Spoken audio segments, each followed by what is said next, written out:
আমি যেটা খেতে দিয়েছি সেখান থেকে দান করো।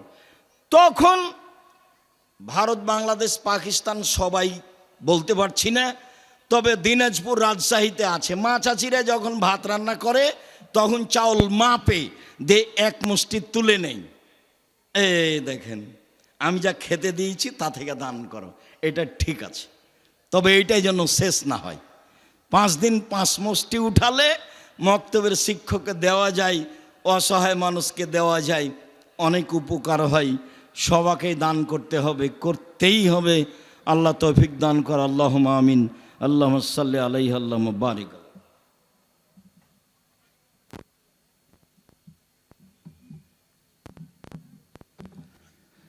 আলহামদুলিল্লাহ ওয়াহদা ওয়াসসালাতু ওয়াসসালামু আলা মান লা নাবিয়্যা বা'দা। ইবাদতের জগতে সবচেয়ে শক্তিশালী, পাওয়ারফুল, ক্ষমতাধর ইবাদত হলো দান। আনাস রাদিয়াল্লাহু তাআলা আনহু বলেন, রাসূল সাল্লাল্লাহু আলাইহি সাল্লাম বলেছেন, ইন্না সাদকাতা সিররে তুতফিউ গাযাবার রাব্বি, নিশ্চয় গোপন দান আল্লাহর রাগকে মিটিয়ে দেয়। ক্ষমতা।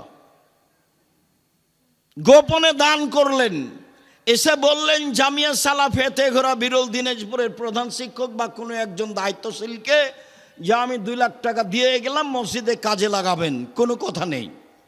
এ দিয়ে আল্লাহর উপরে, আল্লাহ আপনার উপরে যে বিষয়ে অসন্তুষ্ট ছিলেন সব মিটে যাবে, এর ক্ষমতা। আমি এ কথা বলিনি, এ কথা মুহাম্মদ সাল্লাল্লাহু আলাইহি সাল্লাম বলেন। উকবা ইবনে আমের রাদিয়াল্লাহু তাআলা আনহু বলেন, রাসূল সাল্লাল্লাহু আলাইহি সাল্লাম বলেছেন, ইন্না সাদকাতা তুতফিউ আন আহলিহা হারাল কুবুরে, নিশ্চয় দান যার নামে করা হয় ওর কবরের শাস্তি বন্ধ হয়ে যায়। হবেই। ক্ষমতা। 10 বার উমরা করেন, প্রতি মাসে 2 বার করে করেন, আপনি আপনার মৃত মায়ের 1 পয়সা উপকার করতে পারবেন না। হজ করেন প্রতি বছর, আপনার বাপের কোনো উপকার করতে পারবেন না। এই যে মানুষ নিয়মিত হজ উমরায় যাচ্ছে, এটা কিছুটা ফ্যাশন হয়ে গেছে। এই টাকা তার লোক দেখানো হতে পারে, তার জন্য কল্যাণও হতে পারে। এইটা যদি দান করে তাহলে যার নামে করবে তার উপরে ক্ষমতা প্রয়োগ করবে ব্যতিক্রমভাবে, কবরের শাস্তি বন্ধ। এ কথা আমি বলিনি, এ কথা মুহাম্মদ সাল্লাল্লাহু আলাইহি সাল্লাম বলেন।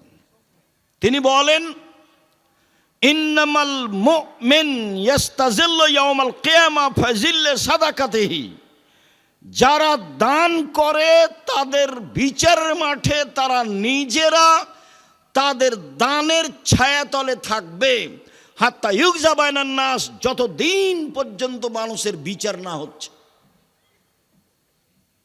যতদিন পর্যন্ত আপনার বিচার হবে না ততদিন পর্যন্ত আপনি আপনার দানের ছায়াতলে থাকবেন। এই কথা মুহাম্মদ সাল্লাল্লাহু আলাইহি সাল্লাম বলেন, দানের ক্ষমতা। আবু হুরায়রা রাদিয়াল্লাহু তাআলা আনহু বলেন, রাসূল সাল্লাল্লাহু আলাইহি সাল্লাম বলেছেন, 7 শ্রেণীর মানুষ বিচারের মাঠে বিশেষ ছায়াতলে থাকবে। তার 1 শ্রেণীর মানুষ, রাজুলুন তাসাদ্দাকা বিসাদাকাতিন ফাহা হাত্তা লা তালামু শিমালুহু মা তুনফিকু ইয়ামিনুহু, এমনভাবে গোপনে দান করলো যে বাম হাত জানতে পারলো না ডান হাত কি দান করলো, মানে বলা বলি করলো না। তখন বিচারের মাঠেও এই দানের নিচে থাকতে পাবে, ছায়া হিসাবে থাকবে এই দান। হাদিস বুখারী মুসলিম। এইভাবে রাসূল সাল্লাল্লাহু আলাইহি সাল্লাম বলেন। সম্মানিত দিনী ভাই বোন, ইবাদতের জগতে শক্তিশালী ব্যতিক্রম ইবাদত হলো দান।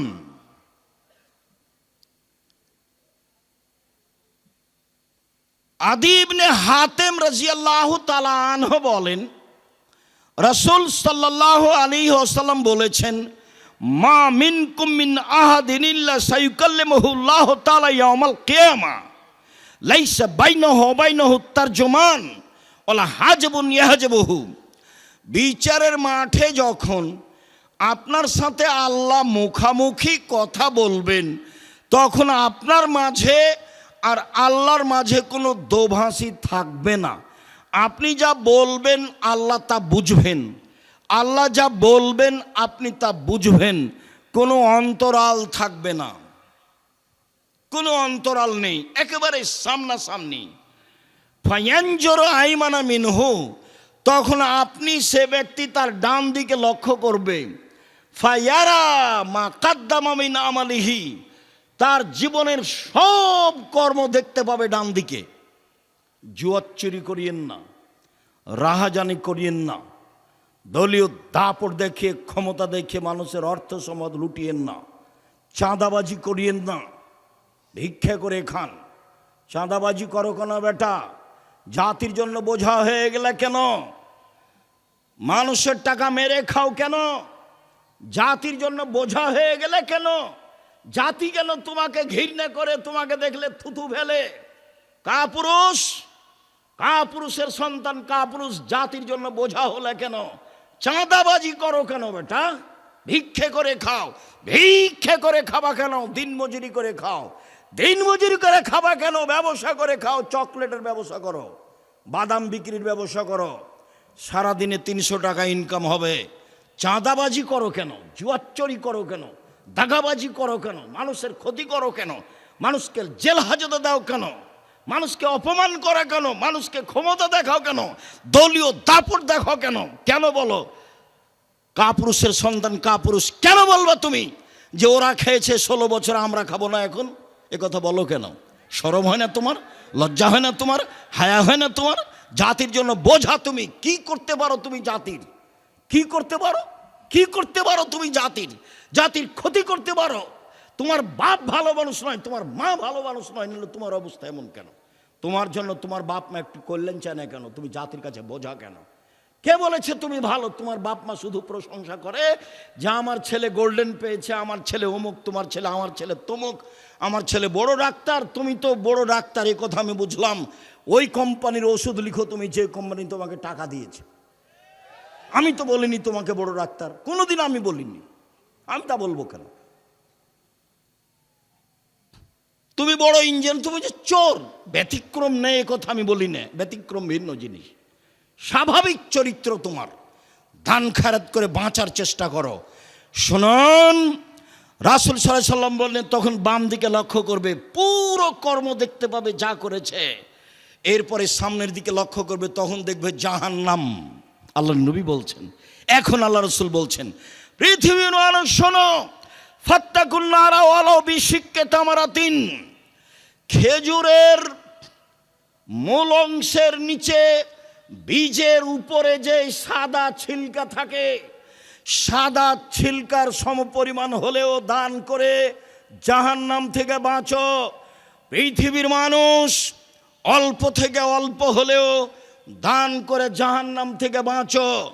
পৃথিবীর মানুষ অল্প থেকে অল্প হলেও দান করে তোমরা জাহান্নাম থেকে বাঁচো। জাহান্নাম থেকে বাঁচার একটাই পথ, সেটা হলো দান। সরাসরি জান্নাত কেনার একটাই পথ, সেটা হলো দান।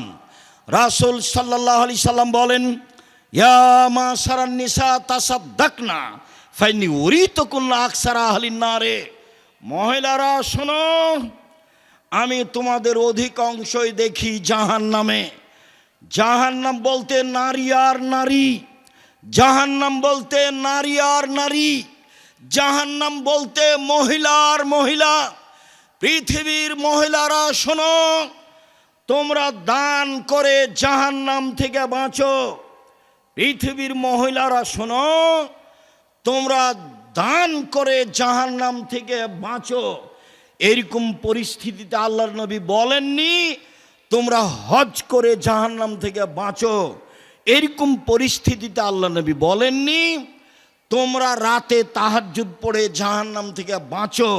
এরকম পরিস্থিতি আল্লাহ রাসূল বলেননি যে তোমরা সিয়াম রোজা থেকে জাহান্নাম থেকে বাঁচো। তিনি এরকম পরিস্থিতিতে বলেছেন পৃথিবীর মহিলারা তোমরা দান করে জাহান্নাম থেকে বাঁচো। পৃথিবীর মানুষ তোমরা সামান্য থেকে সামান্য, কম থেকে কম, অল্প থেকে অল্প হলেও দান করে জাহান্নাম থেকে বাঁচো। এই কথা মুহাম্মদ সাল্লাল্লাহু আলাইহি সাল্লাম বলেন। সম্মানিত দিনী ভাই বোন, আব্দুল্লাহ ইবনে মাসউদের স্ত্রী জায়নাব তিনি বলছেন, আল্লাহ নবী বললেন, শোনো মহিলারা, তোমরা জাহান্নাম থেকে বাঁচাও, তোমরা জাহান্নাম থেকে বাঁচো।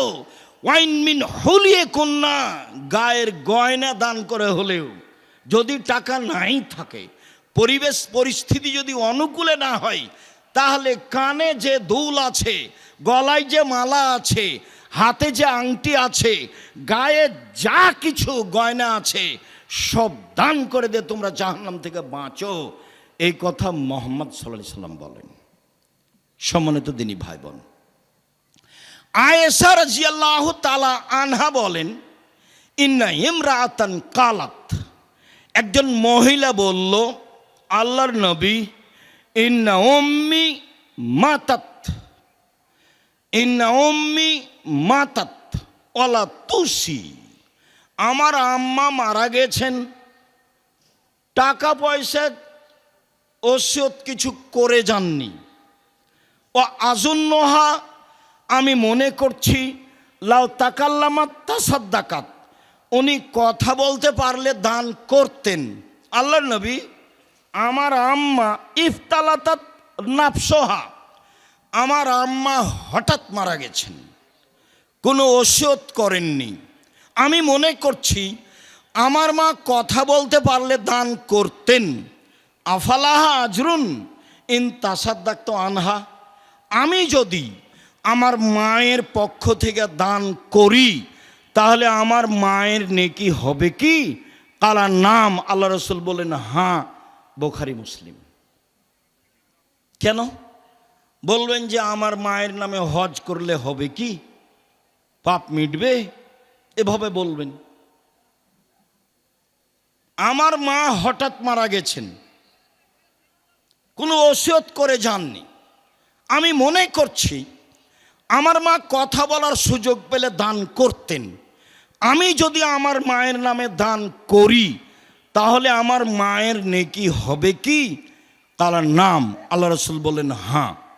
শুনুন, আবু হুরায়রা রাদিয়াল্লাহু তাআলা আনহু বলেন, একজন লোক আল্লাহর নবীকে বলল, ইন্না আবি মাতা ওয়া তারাকা মালান ওয়ালাম ইউসি, আমার আব্বা মারা গেছেন, অর্থ সম্পদ ছেড়ে গেছেন, কোনো ওসিয়ত করেননি। ফাল ইউকাফিরু আনহু ইন তাসাদ্দাকতু আনহু, আমি যদি আমার বাপের নামে দান করি তাহলে আমার বাপের পাপ মিটে যাবে কি? এবার হুবাহু, হাদিস মুসলিম। আমার পিতার নামে যদি দান করি আমার পিতার পাপ মিটে যাবে কি? কালা নাম, আল্লাহ রসুল বলেন হ্যাঁ, হাদিস মুসলিম। মানে ক্ষমতা, বাপ মায়েমে দান করেন একটু খালে সন্তরে, শাস্তি কবরের বন্ধ হবেই, হতে হবে, হবেই। বাপ মা জমি জায়গা ছেড়ে গেছেন, অর্থ সম্পদ ছেড়ে গেছেন, আরে কিছু না করে গেলে একটু বিদ্বেষ থেকে তোমাদেরকে তো মানুষ করে রেখে গেছে। তো বাপ মা কিছুই করে না যাক, আদর যত্ন করে লালন পালন করে গেছেন, এইটুকু তো আছে। সেটুকুর আপনি প্রতিদান কি দিবেন? সেটুকু প্রতিদানে রাসূল সাল্লাল্লাহু আলাইহি সাল্লাম যা বললেন তা মূল্যায়ন করেন। রাসূল সাল্লাল্লাহু আলাইহি সাল্লাম বললেন, না সাদকাতু বুরহান, দান হলো দলিল। পৃথিবীর মানুষ শুনে রেখো, দান হলো দলিল। বিচারের মাঠে আপনি বলবেন আমি জান্নাত পাবো, আল্লাহ যদি বলেন কেন, তাহলে আপনি বলবেন আমি যে জান্নাত পাবো তার প্রমাণ আছে আমার কাছে, আমার কাছে দলিল আদিল্লা আছে। এই জমি আমার, প্রমাণ এই যে দলিল। এই বাড়ি আমার, প্রমাণ এই যে দলিল। বিচারের মাঠে আমি বলবো জান্নাত আমি পাবো, প্রমাণ এই যে দলিল। হজকে তিনি দলিল বলেননি, সলাতকে তিনি দলিল বলেননি, সিয়ামকে তিনি দলিল বলেননি, কোরআন তেলাওয়াতকে তিনি দলিল বলেননি, তাসবিহ তাহলিল জিকির আজকারকে তিনি দলিল বলেননি। তিনি বলছেন দানই হচ্ছে দলিল, হাদিস বুখারী মুসলিম। সম্মানিত দিনী ভাই বোন, অবশ্য আমি আপনাকে সঠিকটা বোঝানোর চেষ্টা করেছি যে দান হচ্ছে দলিল। পরকালে জাহান্নাম থেকে বাঁচার ব্যতিক্রম মাধ্যম হলো দান। বাপের পাপ মেটানোর, মায়ের পাপ মেটানোর মাধ্যম হলো দান। কবরের শাস্তি বন্ধ করে দেওয়ার মাধ্যম হলো দান। মহিলা মানুষ জাহান্নামে যাবে, এইটাই স্বাভাবিক। বেশিরভাগ নারী জাহান্নামে যাবে। তারা যদি নিজেদেরকে জাহান্নাম থেকে বাঁচাতে চায় তাহলে দান করতে হবে। শেষ পর্যন্ত রাসূল সাল্লাল্লাহু আলাইহি ওয়াসাল্লাম নিচে নামতে লাগলেন, নামতে নামতে বললেন,